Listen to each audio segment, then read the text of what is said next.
British सेना र Victoria क्रसमा Bahadur गोर्खाहरूको विरासत। बेलायतीहरू मानिसहरूलाई विशिष्ट वर्गहरूमा वर्गीकरण गर्नका लागि परिचित थिए। उनीहरूले उपमहाद्वीपका केही राष्ट्रियता र वर्गहरू जस्तै गोर्खा, सिख र जटहरूलाई मार्शल रेस भनेर लेबल लगाए। मार्शल रेस सामान्यतया बहादुर र लडाईँको लागि राम्रोसँग निर्मित थियो, जबकि गैर मार्शल ती थिए जसलाई बेलायतीहरूले उनीहरूको आसीन जीवनशैलीका कारण युद्धका लागि अयोग्य ठान्छन्। उनीहरूको मन पर्ने नेपालका गोर्खाहरू थिए, जसलाई उनीहरूले गर्वका साथ बहादुरहरूको सबैभन्दा बहादुर र सिपाहीहरूको सिपाही भनेर सम्बोधन गर्थे। ब्रिटिस र ब्रिटिस भारतीय सेनाहरूमध्ये गोर्खा रेजिमेन्ट विशेष गरी भिक्टोरिया क्रससँग पहिचान गरिएको थियो। यदि भिक्टोरिया क्रसको सङ्ख्यालाई रेजिमेन्टको सफलताको मापनको रूपमा प्रयोग गरिन्छ भने गोर्खाहरूले उत्कृष्ट विजय हासिल गरे, जुन विजय र ट्राजेडी दुवैको उत्कृष्ट उदाहरणका रूपमा सम्झिन्छन्।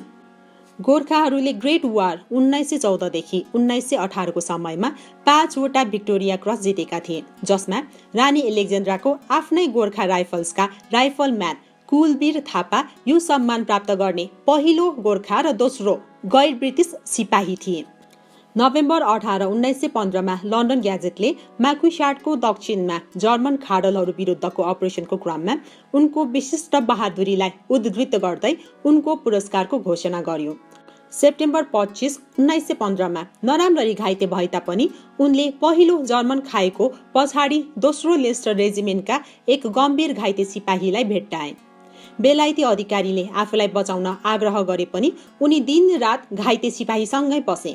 सेप्टेम्बर 26 को प्रारम्भमा धुलो मौसममा उनले सैनिकलाई जर्मन तारबाट सापेक्ष सुरक्षाको ठाउँमा ल्याए।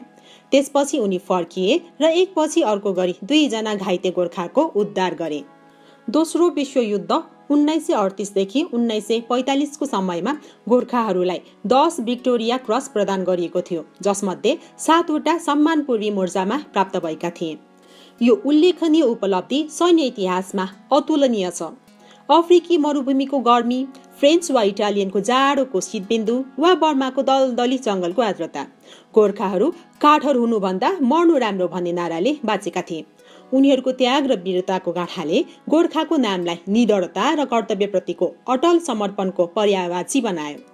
धेरै टाउको विहीन जापानी र जर्मनहरू तिनीहरूको शक्तिशाली प्रतिष्ठाको मौन साक्षीको रूपमा खडा छन्। भिक्टोरिया क्रस वारेनको एक रोचक इतिहास छ। भिक्टोरिया क्रस पदक महारानी भिक्टोरियाद्वारा उनको शासनको 19औं वर्ष 1856 मा स्थापित गरिएको थियो। वारेन्टहरू 15 खण्डहरूमा विभाजित छन्, जसमा यो सर्वोच्च सैन्य सम्मान प्रदान गर्ने प्रक्रिया र विधिहरू विस्तृत छन्। यो पदक सैनिकदेखि सेना र नौसेनाका अधिकारीहरूसम्म सबै श्रेणीका पुरुषहरूका लागि लक्षित थियो।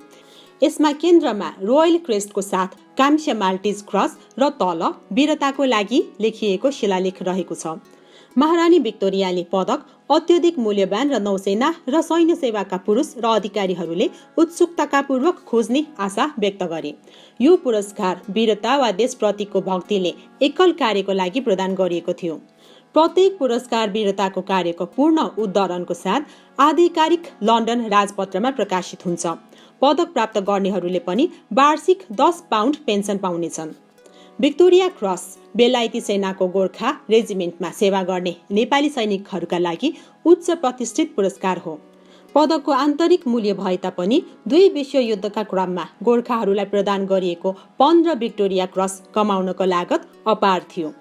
2 विश्वयुद्धमा करिब 24,000 गोर्खा मारिए, घाइते भए वा बेपत्ता भए र करिब 20,000ले प्रथम विश्वयुद्धमा पनि त्यस्तै नियति भोगे। नेपाली जनताले यी द्वन्द्वका क्रममा स्थायी रूपमा अन्धो भएका वा पक्षाघात भएका गोर्खा सैनिकहरूको असंख्य कथाहरू सुनाउँछन्। दर्जनौं वा सोभन्दा बढी भिक्टोरिया क्रसले यस्तो ठूलो नोक्सानको क्षतिपूर्ति गर्न सक्दैन। दुवै विश्वयुद्धका क्रममा नेपाली गोर्खाहरूलाई जर्मनहरू उनीहरूका शत्रुहरू थिए भने जापानीहरू दोस्रो विश्वयुद्धमा सूचीमा थपिए। तर यी सैनिकहरू मिथक र भ्रमको संसारमा बाँचिरहेका थिए, जबकि मिथक र भ्रम आफ्नो आकर्षण छ, सत्य सधैँ गहिरो छ। जर्मन र जापानीहरू नेपालीहरूका परम्परागत शत्रुहरू थिएनन्, न त अङ्ग्रेजहरू तिनीहरूका प्राकृतिक मित्रहरू थिए। गोर्खाहरूले उनीहरूलाई पूर्ण रूपमा नबुझेको कारणको लागि लडे, उनीहरूलाई अस्पष्ट रहेको कारणहरूको लागि आफ्नो जीवन बलिदान दिए। जब एक गोर्खा सिपाहीलाई इयान ह्यामिल्टनले प्रथम विश्वयुद्धको कारणको बारेमा सोधे, उनले एक विशिष्ट मुस्कान र सरलताका साथ जवाब दिए।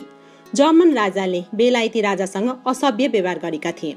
यो प्रतिक्रियाले युद्धको जटिलता वा युरोपेली सभ्यतामा निहित मूल्य मान्यताको गहिरो सङ्कटलाई बुझ्ने उनको असक्षमतालाई हाइलाइट गर्यो।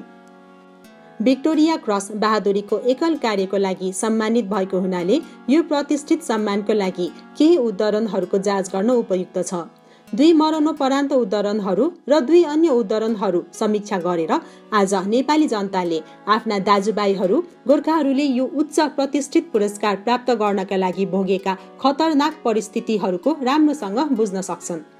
भिक्टोरिया क्रसको मरणोपरान्त पुरस्कारको उद्धरण। नम्बर 1, 5औं गोर्खा राइफल्सको 2रो बटालियन नेत्रबहादुर थापा मगरलाई भिक्टोरिया क्रसको मरणोपरान्त सम्मानको सम्मानमा प्रशंसा पत्र। कार्यमिति 25 जुन 1944। स्थान बर्मा। सन् 1944 जुन 25मा बर्मामा सुबेदार नेत्रबहादुर थापा मगरले बिसेनपुरको बेसलाई बेवास्ता गर्ने मोर्टार ब्लफ भनिने एक अलग पिकेटमा 5औं रोयल गोर्खा राइफल्सका 41 जना सैनिकको ग्यारिसनको कमान गरेका थिए। स्थिति अघिल्लो रात बलियो शत्रु सेनाहरूले ओगटेको थियो र अझै पनि दुश्मनको हातमा थियो। मोर्टार ब्लफको अवधारण अन्य स्थानहरूको सुरक्षाको लागि रिजको तल र बिसेनपुरमा नै महत्त्वपूर्ण थियो। जब शत्रुले आक्रमण गर्न थाल्यो, 75 जना पुरुष र 37 mm बन्दुकहरू स्थितिलाई हेरेर उच्च जमिनमा ल्याइयो। पिकेटको साङ्गुरो सीमामा 10 मिनेटको लागि पोइन्ट ब्लैंक दायरामा गोलाहरू खन्याए। यो जापानी सैनिकहरूको एक कम्पनीद्वारा निर्धारित आक्रमणपछि गरिएको थियो। भयङ्कर लडाईँ भयो जसमा नेत्रबहादुरका मानिसहरूले भारी बाधाहरूको विरुद्धमा आफ्नो मैदानलाई समातेर शत्रुलाई असामन हानिको साथ फिर्ता ल्याए। यस अवधिभर नेत्रबहादुरले अथक ऊर्जा र खतरालाई पूर्ण रूपमा बेवास्ता गर्दै जवान एनसिओ र राइफलम्यानहरूलाई हौसला दिँदै र घाइतेहरूको हेरचाह गर्दै पोस्टबाट अर्को पोस्टमा सरेका थिए। पिच अन्धकार रात र मुसलधारी पानीको आवरण अन्तर्गत शत्रुहरू त्यसपछि जङ्गलमा गए, जहाँबाट तिनीहरूले अर्को भयानक आक्रमण सुरु गरे। शत्रुले जङ्गलबाट साना हतियार र 37 mm बन्दुकको ढाँचामा खुला मैदानको छोटो ठाउँमा पिकेट डिफेन्समा खन्याए। धेरै कम फायर पावरको साथ एउटा खण्डलाई थाम्न सकेन र शत्रुले प्रवेशद्वारलाई बाध्य पार्यो। 2 खण्डहरू ओगटेर र ती खण्डहरूमा 16 जना मध्ये 12 जनालाई मारे वा घाइते गरे। नेत्रबहादुर आफै अगाडि बढे र ग्रेनेडले अगाडि बढ्ने प्रयास गरे। नाजुक अवस्थाका बावजुद गोला बारुद कम भएको र परिधिको केही भाग शत्रुको कब्जामा हुँदा पनि नेत्रबहादुरले आफ्नो प्रतिरक्षा कायम राखे। 4 बजे 8 मानिसहरूको एक समूह ग्रेनेड र सानो हतियार गोला बारुद लिएर आयो। सबै चाँडै नै हताहत भयो। निडर भएर नेत्रबहादुरले गोला बारुद बरामद गरे र ग्रेनेड र खुकुरीले सशस्त्र हतियार लिए। उनको मुखमा गोली लागेको थियो र त्यसको केही समयपछि नै हातमा खुकुरी र छेउमा चिरिएको खोपडीको भएको मृत जापानीको सैनिकको साथ उनको मृत्यु भयो। आफ्नो सेवा र जातिको परम्परा अनुसार सुबेदार नेत्रबहादुर थापाले ज्यान गुमाउन अघि 8 घण्टासम्म अत्याधिक बाधाहरूसँग लडे। उहाँको व्यक्तिगत बहादुरी र कर्तव्यको उच्च भावनाले उहाँका मानिसहरूलाई यसरी प्रेरित गरियो कि तिनीहरूको मानव सहनशीलताको सीमासम्म महत्त्वपूर्ण स्थान राखे। उनको वीरता र कर्तव्यप्रतिको समर्पण रेजिमेन्टको इतिहासमा रहिरहनेछ। नम्बर 2, 55,537 राइफलम्यान थनमान गुरुङलाई भिक्टोरिया क्रसको मरणोपरान्त सम्मानको सन्दर्भमा सम्मान पत्र।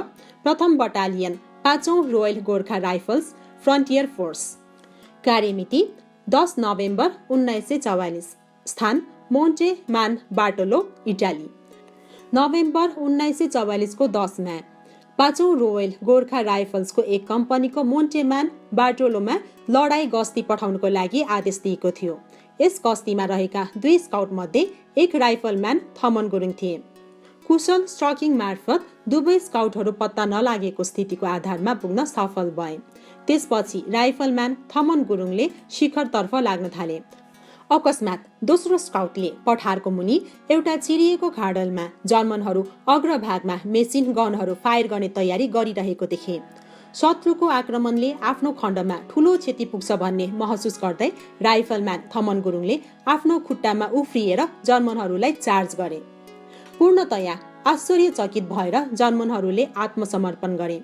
राइफलम्यान थमन गुरुङ त्यसपछि शिखरतर्फ अगाडि बढे र अग्रगामी खण्डमा क्रेस्टमाथि ग्रेनेड प्रहार गर्ने तयारी गर्दै उल्टो ढलानमा जर्मनहरूले राम्रोसँग खनेको हेरे। यद्यपि इन्टरसेप्सन लाइन कभरबाट रहित थियो र नजिकको दायरामा सटिक मेसिन गन फायर अन्तर्गत उनले तुरुन्तै यसलाई पार गर्यो। आफ्नो बन्दुकले जर्मनहरूलाई फायर गरे। भारी शत्रुको मेसिन गन फायरको बावजुद पल्टनलाई फिर्ता लिन आदेश दिएको थियो।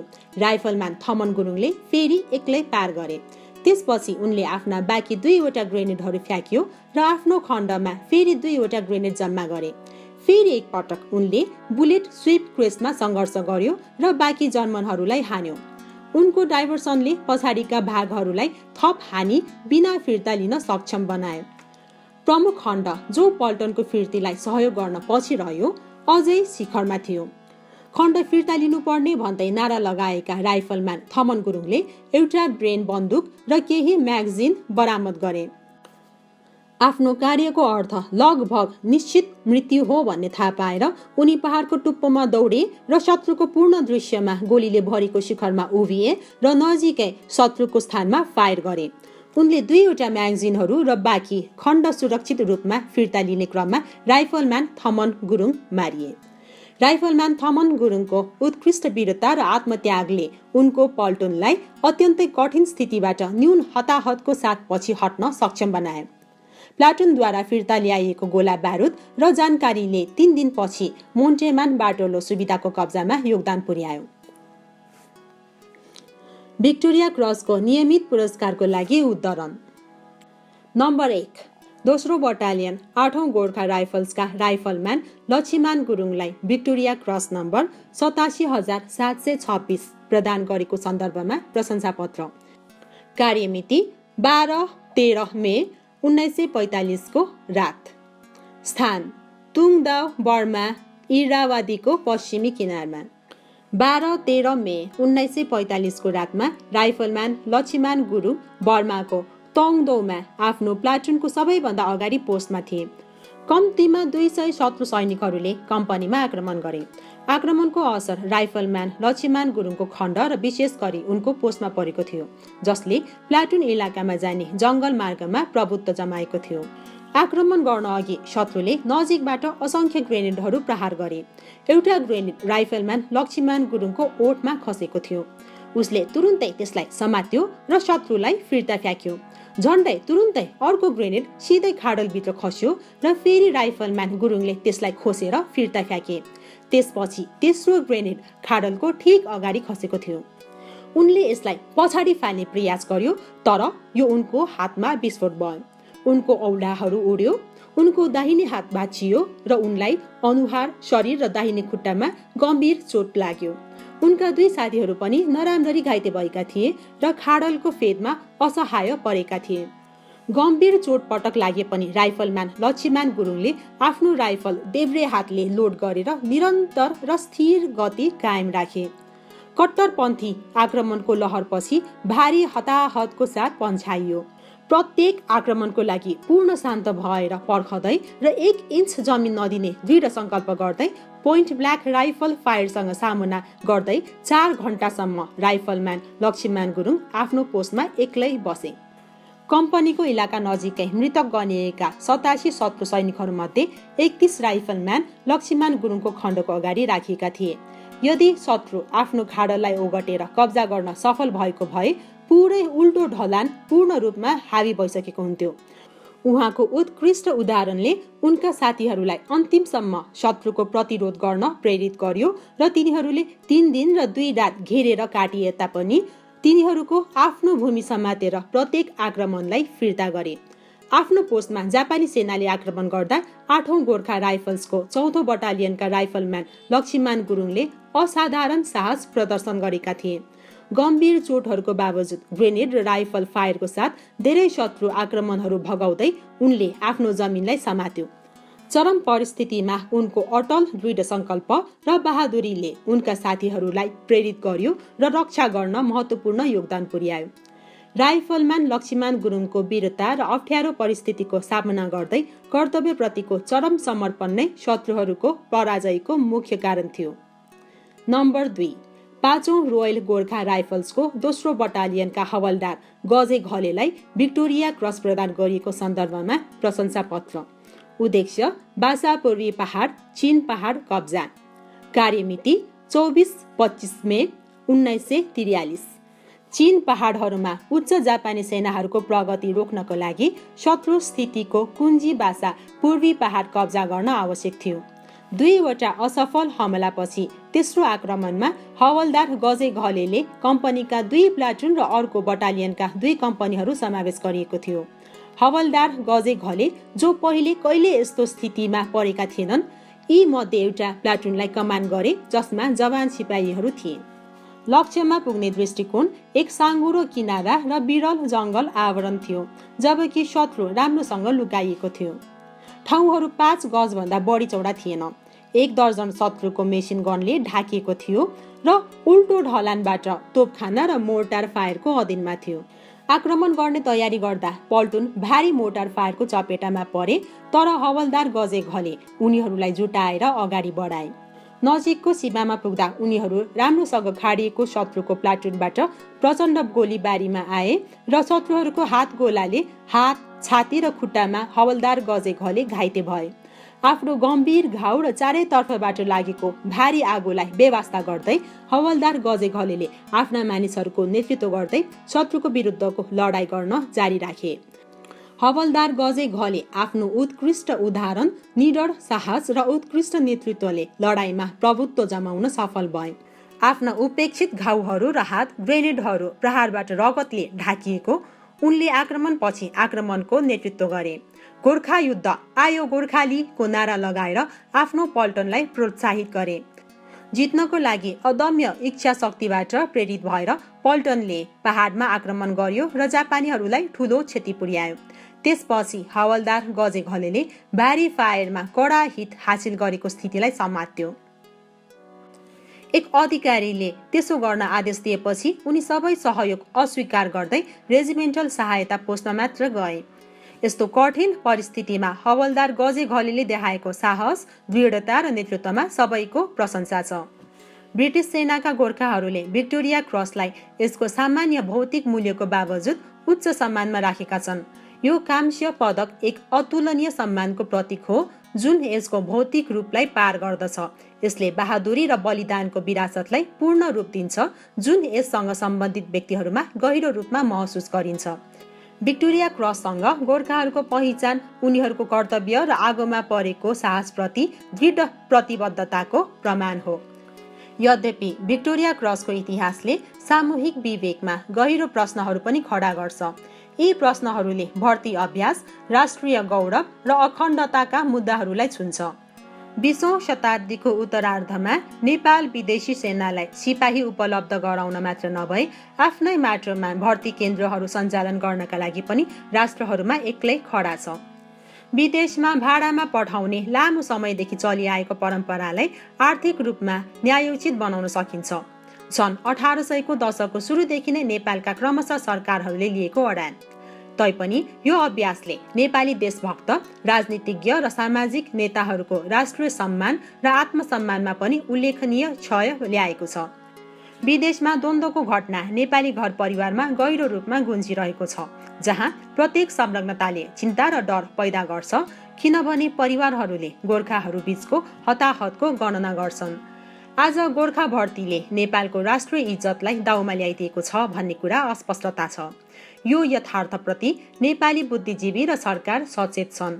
यस जागरुकताको बावजुद यो प्रवृत्तिलाई उल्टाउन वा यसले उठाएका अन्तर्निहित चिन्ताहरूलाई सम्बोधन गर्न थोरै गरिएको छ। चुनौती बाँकी छ। गोर्खाहरूको गौरवशाली युद्ध परम्परालाई नेपालको राष्ट्रिय सार्वभौमशक्ति र स्वाभिमानको समसामयिक आवश्यकतासँग कसरी मिलाउने? धन्यवाद।